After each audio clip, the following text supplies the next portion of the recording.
পাওয়ার সেগমেন্টের একটা দিগ্গজ কোম্পানি, যে কোম্পানিটা কিন্তু রিনিউয়েবল সেক্টরের টোটাল প্যাকেজ নিয়ে কাজ করছে। সোলার এনার্জি, সোলার রুফটপ, তার পাশাপাশি নিউক্লিয়ার এনার্জি নিয়েও কাজ শুরু করেছে, হাইড্রো এবং উইন্ড নিয়েও কিন্তু এই কোম্পানিটা কাজ করছে।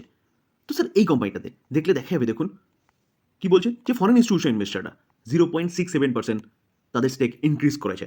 তো স্যার এখন স্টেক সংখ্যা কি দাঁড়িয়েছে? 10.05% ফরেন ইনস্টিটিউশন ইনভেস্টারদের স্টেক সংখ্যা রয়েছে, যেখানে Q4 অনুযায়ী কি ছিল? 9.38%। পাওয়ার সেগমেন্টের আরেকটা দিগ্গজ কোম্পানি, যদিও বা PSU company, NHPC, national hydro power corporation limited. তো কোম্পানিটা হাইড্রো পাওয়ারের সাথে সাথে কিন্তু উইন্ড ও সোলার নিয়েও কাজ করছে। তো এই কোম্পানিটার ক্ষেত্রেও দেখলে দেখা যাবে ফরেন ইনস্টিটিউশন ইনভেস্টাররা তাদের স্টেক সংখ্যা ইনক্রিজ করেছে 0.5% হারে।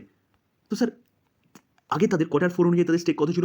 8.81%, সেখানে 9.31% এখন গিয়ে স্টেক দাঁড়িয়েছে জুনের কোয়ার্টার অনুযায়ী।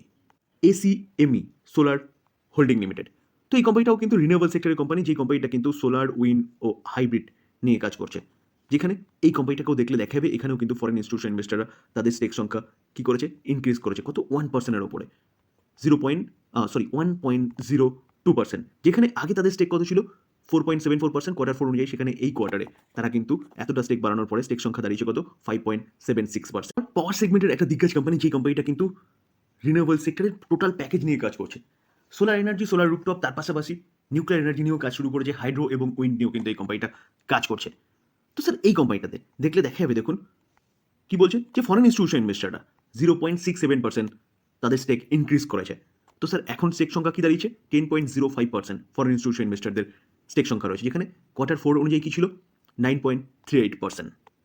পাওয়ার সেগমেন্টের আরেকটা দিগ্গজ কোম্পানি, যদিও বা PSU company, NHPC, national hydro power corporation limited. তো কোম্পানিটা হাইড্রো পাওয়ারের সাথে সাথে কিন্তু উইন্ড ও সোলার নিয়েও কাজ করছে।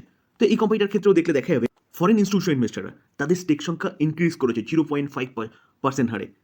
তো স্যার আগে তাদের Q4 অনুযায়ী তাদের স্টেক কত ছিল? 8.81%, সেখানে 9.31% এখন গিয়ে স্টেক দাঁড়িয়েছে জুনের কোয়ার্টার অনুযায়ী। এসিএমই সোলার হোল্ডিং লিমিটেড।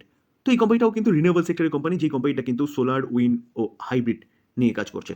যেখানে এই কোম্পানিটাকেও দেখলে দেখা যাবে এখানেও কিন্তু ফরেন ইনস্টিটিউশন ইনভেস্টাররা তাদের স্টেক সংখ্যা কি করেছে? ইনক্রিজ করেছে। কত? 1%-এর ওপরে। 1.02%, যেখানে আগে তাদের স্টেক কত ছিল? 4.74% Q4 অনুযায়ী, সেখানে এই কোয়ার্টারে তারা কিন্তু এতটা স্টেক বাড়ানোর পরে স্টেক সংখ্যা দাঁড়িয়েছে কত? 5.76%। পাওয়ার সেগমেন্টের একটা দিগ্গজ কোম্পানি, যে কোম্পানিটা কিন্তু রিনিউয়েবল সেক্টরের টোটাল প্যাকেজ নিয়ে কাজ করছে। সোলার এনার্জি, সোলার রুফটপ, তার পাশাপাশি নিউক্লিয়ার এনার্জি নিয়েও কাজ শুরু করেছে, হাইড্রো এবং উইন্ড নিয়েও কিন্তু এই কোম্পানিটা কাজ করছে।